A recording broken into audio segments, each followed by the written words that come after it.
Hello folks, Terry Tibbs here and welcome back to the channel. Today we are going to be making a Geordie winter warmer, so let's crack on and get this beer kit all brewed up and ready for Christmas and a nice little session.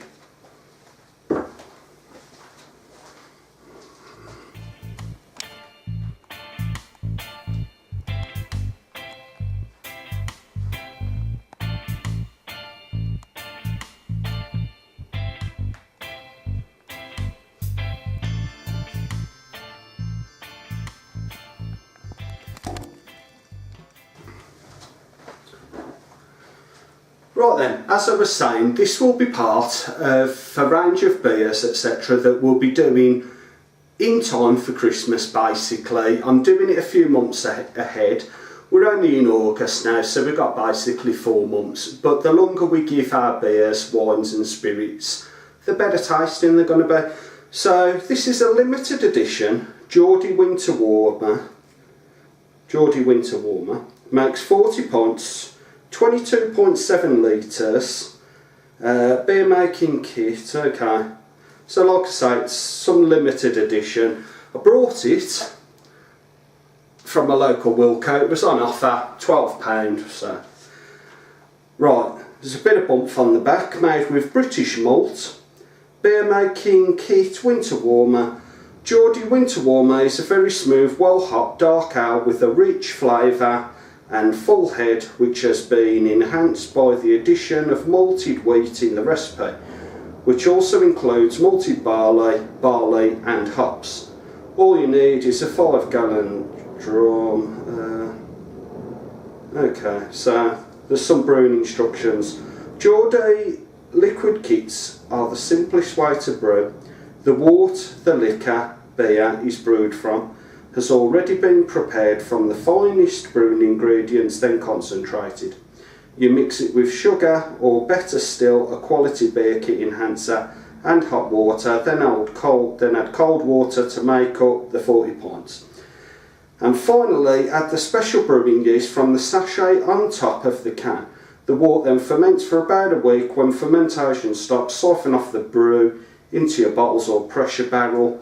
Give it 10 days or so to mature and your perfect pint is ready for drinking.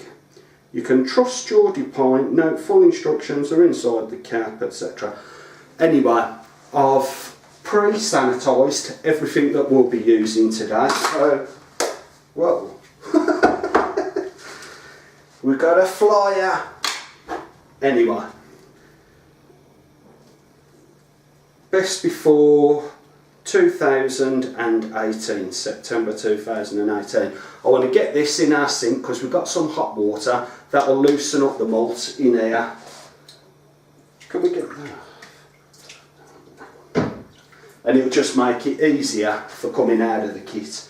Right, I've got Munton's extra dark spray malt. This one's a medium. I've got the light as well. I'm thinking I want to keep this kit as close to original as possible. So I'm thinking for the extra body in that, we'll use the light spray malt. I think I've got ½ kilo of sugar, and I reckon with both of them, this should come out at around 4.4, something like that. So I'm going to weigh the sugar up just to be sure, and we're going to get this lot in here, I think, folks. So let's get on with that next, I think. Right then, as per all these brew kits, we're going to need 6 pints of hot water. This will help with the malt going in to mix it. It'll also help with the spray malt and brewing sugar. So I'm going to put in 4 pints. Now what I did notice was the yeast that this kit comes with that went flying on the floor earlier, it's exactly the same as the one that you get in the Wilco homebrew kits. So I'm thinking that it is the same. In that case, I'm going to use the Jervin English ale yeast.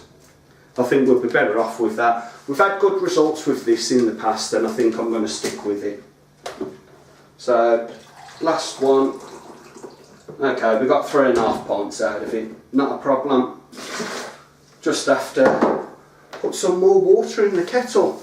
I'm going to move the camera so you can have a better look at what's in here as it's going in, that is.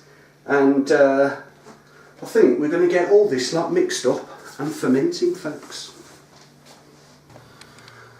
Right then, as you can see, I've moved my camera, so let's get the other half a pint in there. So that means we've now got 4 pints in there. I've weighed the sugar.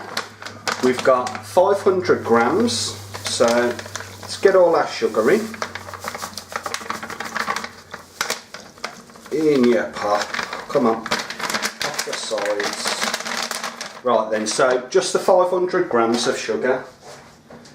Let me get my little spoon. This should dissolve pretty quick because this is, of course, water straight out of the kettle. So that lot's gone straight away. Okay, next will be the Muntons light spray malt. Get this open. And this is also 500 grams. Let's get that in. And this is the first time I've used a light spray malt. I normally go with the mediums, and we do have some darks which I've not used as yet. Right. Now, I have had some fantastic tips with this recipe, as well as dry hopping and things like that, from Cheshire Homebrew, Aussie Raw and Count Drunkula. Well appreciated to you for those, folks. Keep the comments coming, and that goes for everybody, because like I've said many times before, it's a learning curve with this. I done that dark velvet stout, 2 carbonation drops, and it was way too over carbonated. So, you know, I did put it out there as to if the carbonation would dissipate over time, but the feedback I'm getting is that it won't. It'll become more carbonated. So, like I said, it's a learning curve, this home brewing. In future, I'll just use one, but now I know, you know. But I've had some great advice off them. They're also YouTubers. They do home brewing as well as other things, and I'll put in a link for all of those people in this video. It should be in the description, and the link will be their latest video. They've got a lot more videos. Obviously, you can have a look through their channel list and check it out, because they've got some great stuff on there. Okay. Okay, that smells quite malty, that does. And my spoon don't want to stay. Stop there. Right then, let's get the winter warmer kit in here. Okay.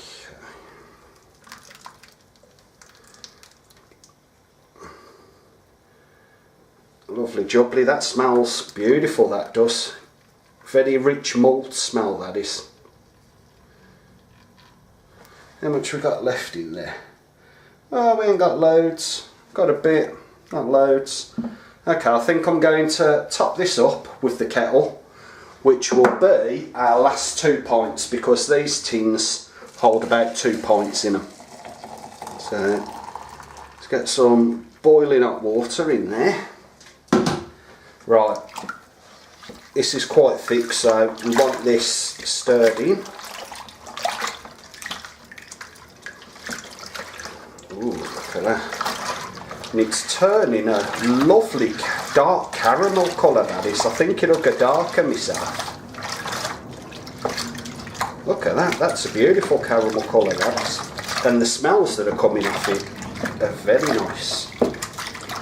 Now, I have seen a couple of videos on this winter warmer, and a couple of people have used 1 can, a couple have used it as a 2-can kit, and the 2-can kits seem to get better flavour results, because I think this one can be quite mild in all fairness. Right,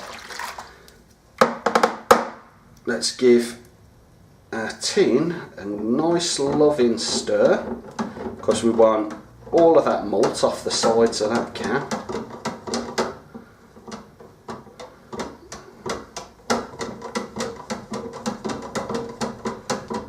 Okay, let's carry on with this for a minute. Yeah, like I say, they've used the two cans on this, and that has turned really dark, that has. Okay, want a bit of oxygen in there. We'll do that when we're putting a bit of water in, but won't want too much in there because it foams up and you'll have a massive head on it. But that is all dissolved in there, that is. Okay, let's give our can a last stir. And I need to grab a towel to pick this up. These tins, when you put hot water in them, are absolutely roasting. Don't ever pick them up with your bare hands, that's for sure. Okay, in you go, and we have a nice clean tin. No point wasting any of that. Right then, let's give this a good stir, make sure it's all in there. I'm trying not to splash it.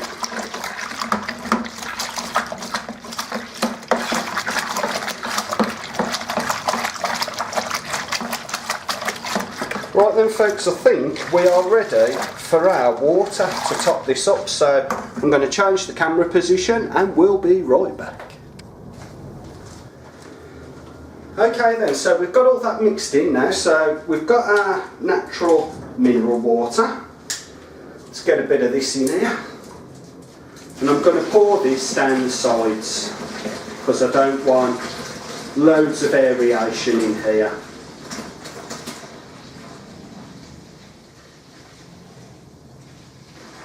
That's it, lovely jubbly. I'm going to give this a good stir, get it all mixed in. Now what I'm thinking is, because people were using a 2-can kit because they were saying the flavours were there, they just wasn't that pronounced or strong. I'm not going up to the 23 litre mark on this. I'm going to go up to the 20.5 for the simple reason we generally lose half a litre while it's fermenting. So I'm thinking that if we put in the half a litre extra over the 20, it'll bring it down to 20 litres, giving it a bit more flavour basically, more body through the spray malt, and a little bit stronger with the brewing sugar. So I think that is stirred enough. I am getting a head on it. I'll give you a quick look at that so you can actually see it. Just so you know, I mean, these are our colours that we're getting. It's got a head on it, not too much. When we put the rest of the water in, which I'm going to do now, it should bring that head down a bit. So I'm going to top that up and I'll be back in a second. Right then folks, we've got that one topped up, and I brought it up a bit more. I added a bit more water to it. We're at the 21 litre mark, so I think what I want to do is I'm going to pop my hydrometer in there for a minute because this has all been sterilised, so it makes no real difference. Let's get this, so we've got a hydrometer reading.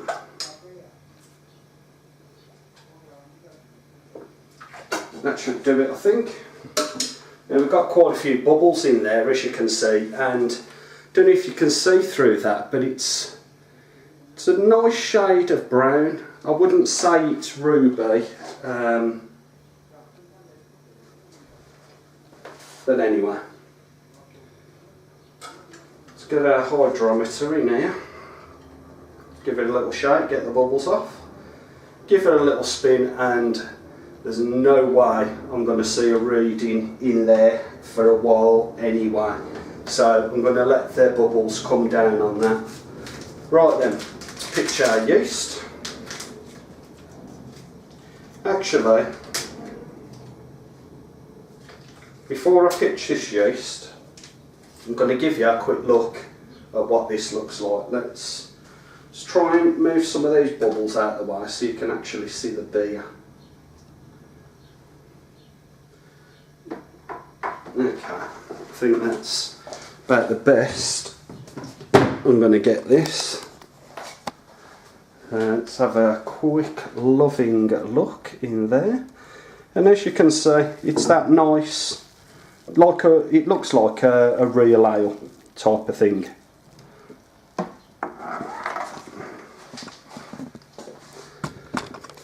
Okay then, we are ready to pitch, so let's get pitching. Just spreading it evenly, and as soon as you put it in on top of the bubbles, it seems to probably, it don't go through, it probably just sticks there. So I want to give that a bit of a stir, gentle stir. Let's get it in there. Okay, right, now I want to get as much as this yeast off the spoon. Okay, still got a bit on there.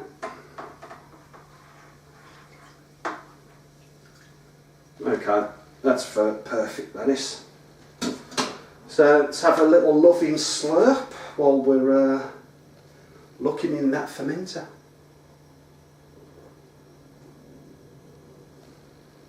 Oh, lovely jubbler. Right then, air lap time. So,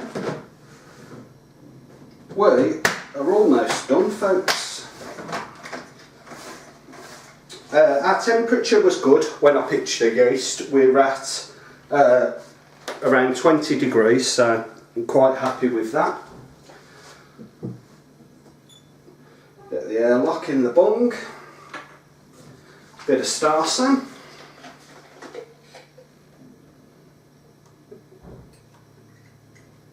That'll do us.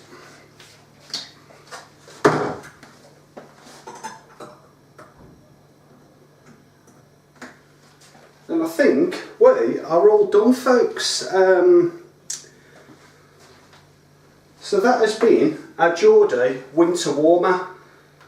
21 litres. We've put in 500 grams of brewing sugar, 500 grams of a light spray malt, and of course the Geordie beer kit. Like I said, this will be part of our Christmas range that we're currently brewing. I will do a taste test way before Christmas, probably after this video. It'll probably be 6 to 8 weeks, so roughly a couple of months.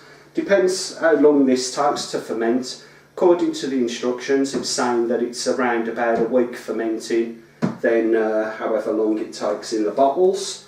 I can't remember, so let's have a look what it says.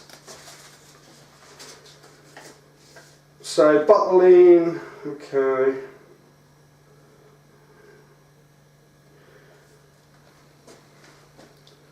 Right. So it's saying that it will take 3 to 4 weeks in a barrel to mature and clear. The beer will continue to improve for some time after that, but it's vital that you leave it a minimum of 10 days before you try it. So there's no worries with that. We won't be trying it beforehand, before 10 days anyway, because that's way too young to be drinking the beer. And I have an absolute load of beer to be getting through in the meantime anyway. So yeah, that's it for that one, folks. I won't put another part for the hydrometer reading on. I'll put it on the screen so you can see what the hydrometer reading is, because the bubbles on this, there's still an absolute ton of them. So it's going to be hard for me to get a hydrometer reading. So that's it for this video, folks. Hope you enjoyed it. And if you did, don't forget to comment, like, all them good things. I've been Terry Tibbs for this video anyway. So thank you and good night. Much love.